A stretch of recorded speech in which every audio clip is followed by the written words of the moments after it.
Nice to meet you all in this new session. Today we will learn the textual comprehension, grammar and vocabulary of the Unit 8 of the 10th Standard English textbook SSC Board Telangana and Andhra Pradesh. On to Part A, Jamaican fragment. On to the first question. I puzzled within myself, says the narrator. What conclusion did he come to after this puzzling thought?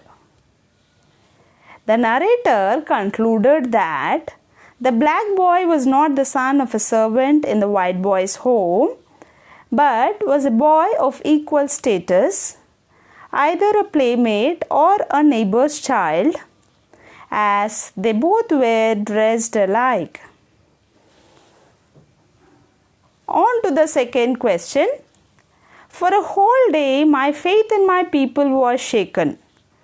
What do you think was the writer's faith? Why was it shaken? I think the writer's faith was that in his country, Jamaica, all the people enjoyed equality without being discriminated on the basis of color or creed. Why was it shaken?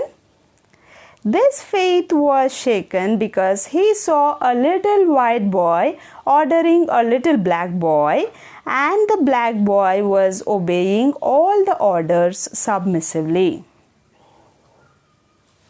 On to the third question. Why did the game next morning astonish the author? What did he see? The game next morning astonished him because he saw the black boy ordering the white boy and the white boy obeying him submissively. On to the fourth question. The second day, the narrator smiled as he remembered something. What made him laugh? The narrator realized that it was just a game which he had played as a child, where each boy took it in turn every alternate day to be the boss and other the slave. So this made him laugh. On to the fifth question. Read the following sentences from the first paragraph. I noticed two little boys playing in the garden. The game, if it could be called a game, was not elaborate. From these two sentences, we can understand that the writer knows it is a game. But then, why was he puzzled? On seeing a black boy obeying a white boy like a slave, he became so emotional and sentimental that he forgot that it was just a game and puzzled over the matter.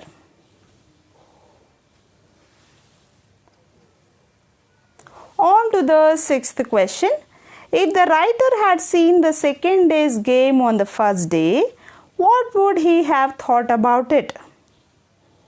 If he had seen the second day's game on the first day, he would have seen it just as a game and would have enjoyed looking at the boys playing and would not have been troubled by the incident. On to the seventh question. Why did the white man feel surprised at the narrator's outburst? Eventually, he also smiled. Why? The white man was surprised to hear a stranger explaining him about the game and his sons. It made him surprised. So he smiled. He smiled at the deep motives imputed to childish actions by the grown-ups. On to the eighth question. Did the white man believe in white supremacy? How do you know? No, the white man did not believe in white supremacy. He had married a black woman. This proves that he is against color discrimination. On to the ninth question. How did the narrator come to the conclusion that grown-ups are silly?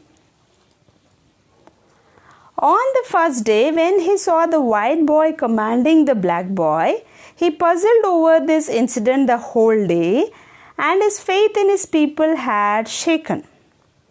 The next day, when he saw the black boy acting as a master and the white boy as a slave, he realized that it was just a game. He felt embarrassed for imputing deep motives to childish actions and concluded that grown-ups are silly enough to imagine many things, add up many ideas, and create an imaginary concept. On to the 10th question. How did the story begin? The story began with a good description about the sceneries with a pleasant note. How did the writer take the story forward? The writer took it forward by keeping us emotional about the racial discrimination and the domination of the whites and the inferiority of the blacks. What is the point of conflict? The conflict point is when he realizes that it is just a game. The boys are sons of a black and white couple who are a symbol of equality and fraternity. How did the story end? The story concluded in a humorous way. What are the characters you empathize with? I empathize with the white man and the black woman who stand as a symbol of equality. On to the second bit. Read the following sentences. Some of them are not in accordance with the story. Tick these sentences. Here we are asked to tick the sentences which are not correct according to the story. Come, let's get into the exercise. The narrator was worried that even a very young white boy commanded the older black boy, which indicated racial discrimination. Yes, it's true according to the text, so we are not ticking. On to the second sentence. The black boy played the role of a servant on both the days and followed his brother's commands meekly. No, this is incorrect. That is, on the second day, the black boy acted as the master. So here, since it is incorrect, we put a tick. On to the third sentence. The white boy, who was younger of the two, played the role of the master, and the older boy, who was a black, played the role of a servant on the first day. Yes, it is correct according to the text, so we are not putting a tick. On to the fourth sentence. The narrator observed two boys playing a game one day when he was going for an evening walk. This is incorrect. He was going to his workplace. So here we put a tick because it is incorrect according to the text. On to the fifth sentence. The little white boy commanded the black boy to perform a few tasks which the black boy did obediently.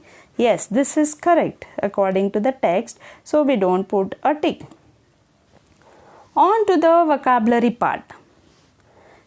Take the correct meaning of the words underlined. Whatever word is underlined, for that the meaning which is relevant we have to correct. We have to put the tick mark. The game, if it could be called a game, was not elaborate. Elaborate, what is the meaning of elaborate? Is it simple, detailed, brief, mysterious? Yes, the correct answer is detailed.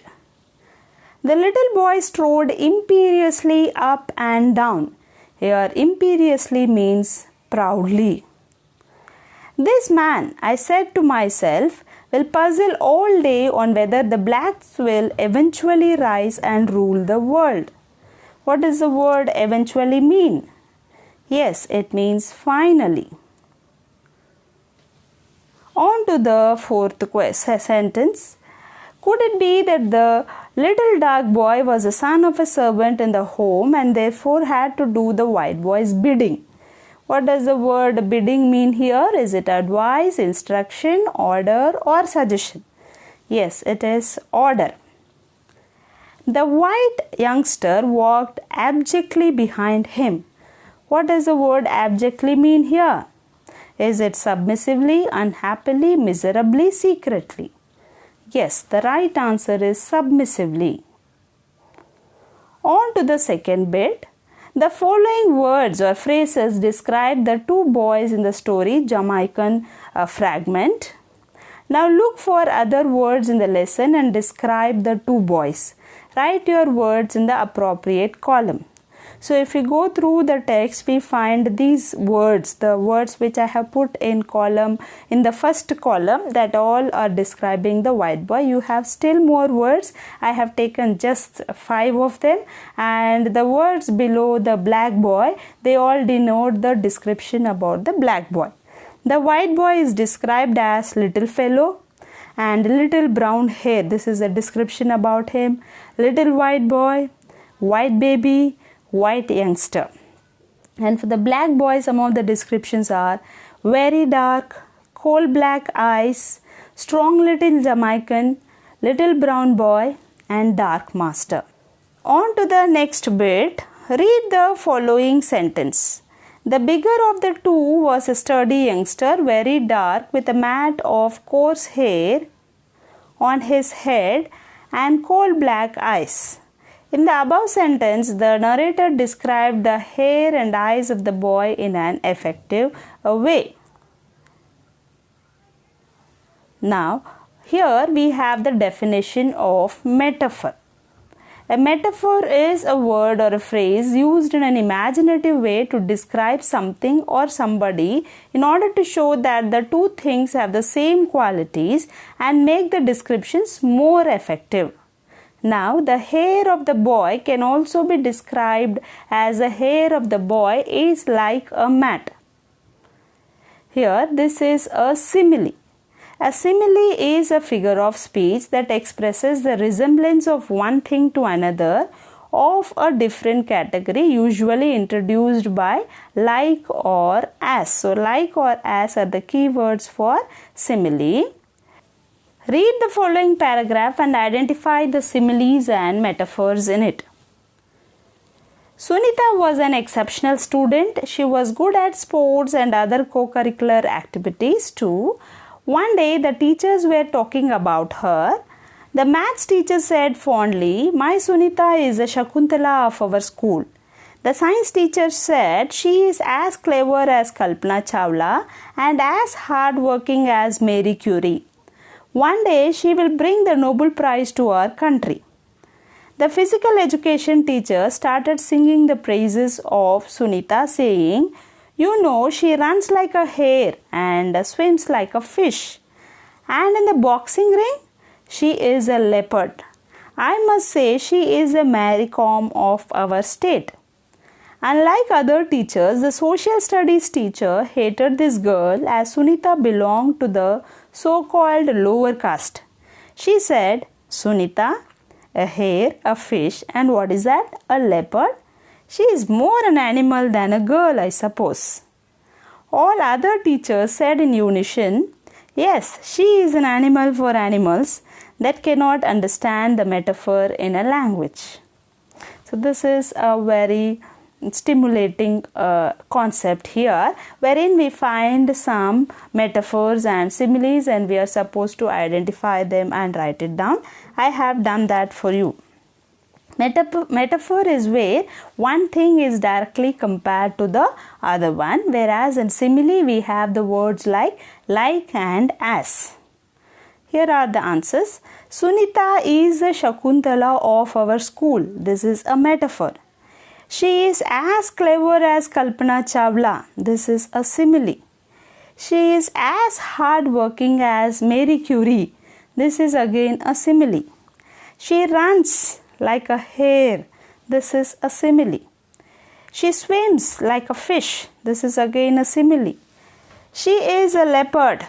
This is a metaphor. She is a Mary Kom of our state. This is a metaphor. Sunita, a hare, a fish, and what is that? A leopard. This is also a metaphor. She is an animal for animals. This is again a metaphor. On to the poem, that is part B, Once Upon a Time. On to the first bit.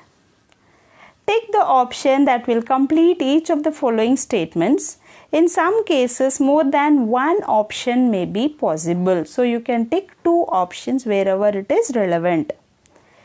In the first 5 stanzas, the poet is talking about the insincere world of the adults and the difference between the past and the present.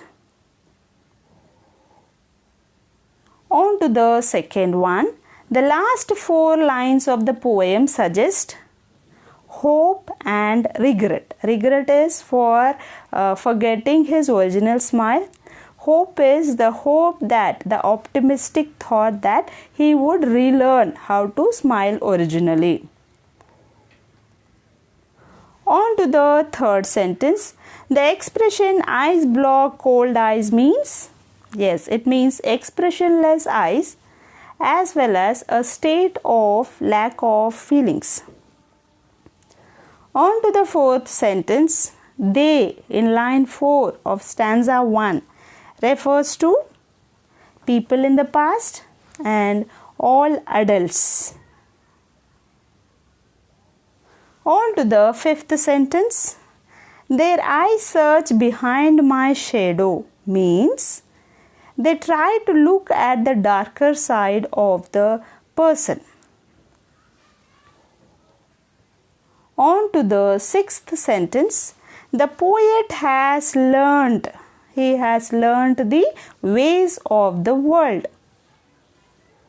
On to the seventh sentence. The poet wants to learn from his son because his son is not corrupted by the ways of the world. On to the second bit. Answer the following questions in a sentence or 2 each. On to the first question. When did the people shake hands with their hearts? When people were not corrupted by the ways of the world, they shook hands with their hearts. On to the second question.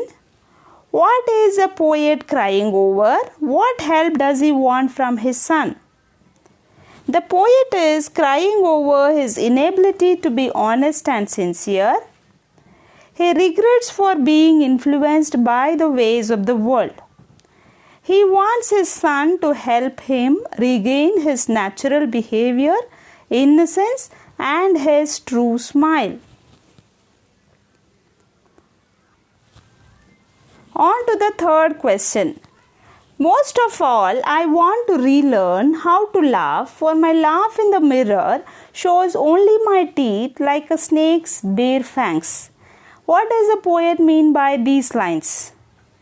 The poet means that his smile has become so artificial that it has lost its true essence. It is as worthless as the bare fangs of a snake. Bare fangs of a snake means the fangs of the snake wherein the venom is removed, the poison is removed. If the poison is removed from the fangs of the snake, even if it bites, it's of no use. That much worthless his smile has become. That is what he says. On to the fourth question. What is the tone of the poem? The tone of the poem is philosophical and regretful, which concludes with an optimistic note. On to the fifth question. Now they shake hands without hearts, while their left hands search my empty pockets. Why do the left hand search the empty pockets now? What does this indicate? The left hand search the empty pockets to exploit and swindle them. This indicates the selfish and greedy nature of some humans.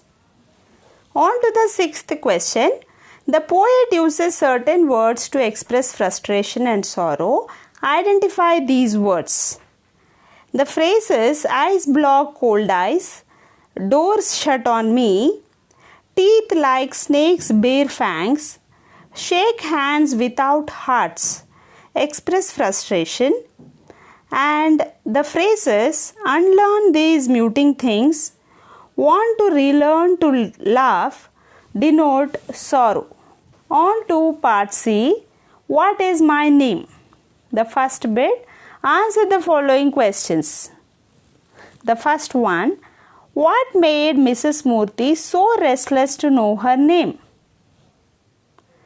Mrs. Murthy was so engrossed in her cleaning work that she forgot her name and almost lost her identity.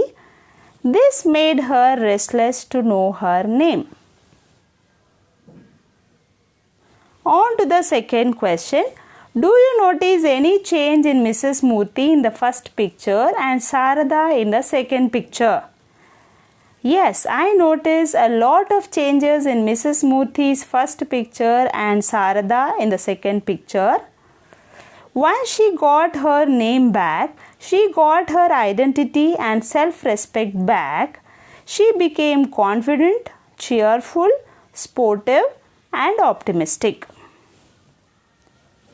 On to the third question.